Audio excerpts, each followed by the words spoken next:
Moi, c'est François, je suis coordonnateur du projet Kiwap et Bac+, un projet d'adaptation au changement climatique par les solutions fondées sur la nature. On est ici à la tribu de Konoye-Shawe pour un atelier de partage d'expériences autour de solutions concrètes pour améliorer la maîtrise du feu.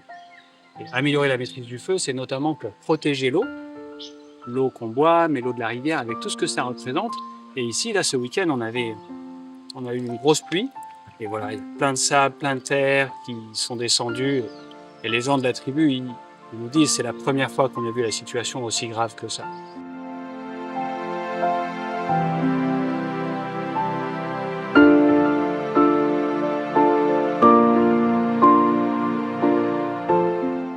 Par contre, il y a aussi le problème du feu qui empêche la forêt de revenir sur les savanes, qui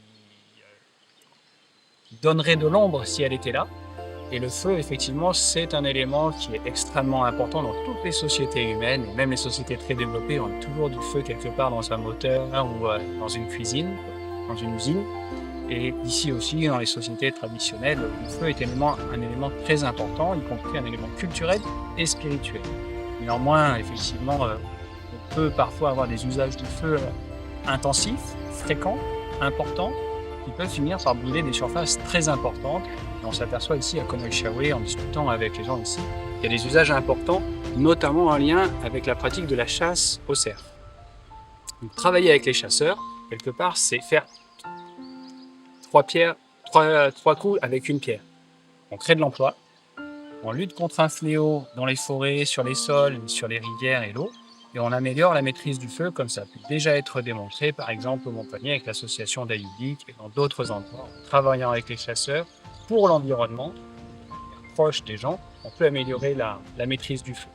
Pendant ces 3 jours, on a eu des gens de Touault, des gens de Ponériouin, des gens de Bourail, des gens de Mont-d'Or, et on a eu aussi des intervenants extérieurs, notamment on a eu Christophe Sand, les archéologues les plus réputés au pays, qui a pu témoigner de l'usage historique du feu dans la civilisation kanak et comment est-ce que, après 1000 ans environ d'occupation humaine ici, on avait des phénomènes d'érosion intenses qui ont provoqué des famines et des désordres sociétaux.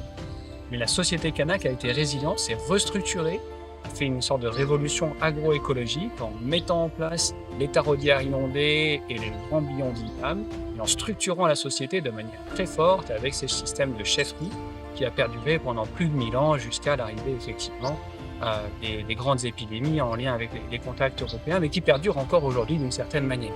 Donc, il y a un grand savoir-faire historique transgénérationnel ici dans ce pays, en milieu kanak, d'amélioration de la maîtrise du feu. Et aujourd'hui, il nous faut des solutions concrètes pour effectivement retrouver ce chemin de la maîtrise du feu. Il ne s'agit pas de bannir le feu, il s'agit de maîtriser.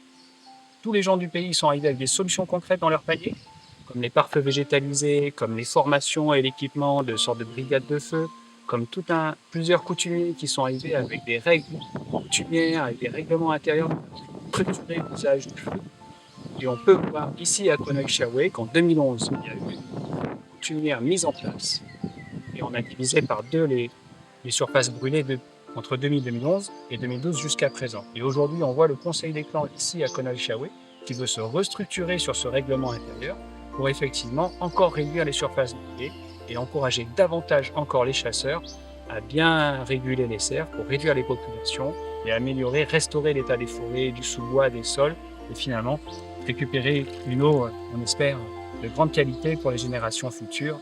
Donc respect à tous les gens qui s'engagent et on espère que tous ceux qui étaient là pour cet atelier de partage d'expérience vont apporter quelque chose dans leur panier. On espère que leur panier est bien plein et qu'ils vont effectivement apporter des solutions concrètes de là où ils viennent. Merci.